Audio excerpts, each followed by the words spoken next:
کیا آپ جانتے ہیں کہ صرف استغفراللہ پڑھنے سے ایسی طاقت پیدا ہوتی ہے کہ اللہ ناممکن کو ممکن بنا دیتا ہے؟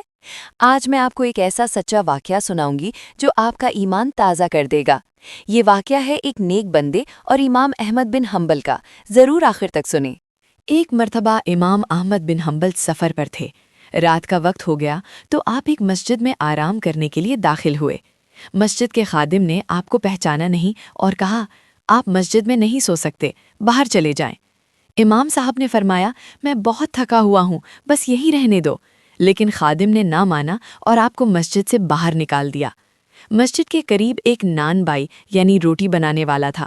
اس نے دیکھا کہ ایک بزرگ کو نکالا جا رہا ہے تو اس نے کہا، آئیے میرے گھر تشریف لے آئیں۔ امام احمد بن حنبل اس کے گھر چلے گئے۔ امام صاحب نے دیکھا کہ وہ نان بائی مسلسل استغفار یعنی استغفر اللہ پڑھ رہا ہے، آٹا گوندھتے ہوئے، روٹیاں بناتے ہوئے، ہر وقت۔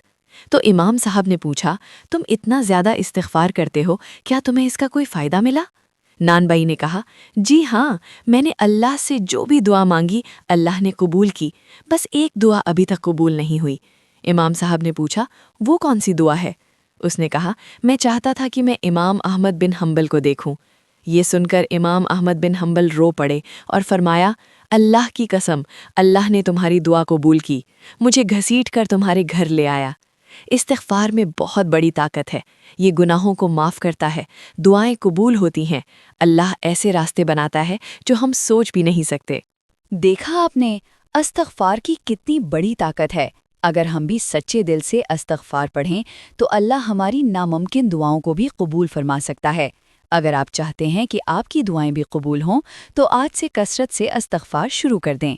ویڈیو پسند آئی ہو تو لائک کریں، شیئر کریں اور مزید ایسی ایمان افروز باتوں کے لیے ہمارے چینل کو ضرور فالو کریں۔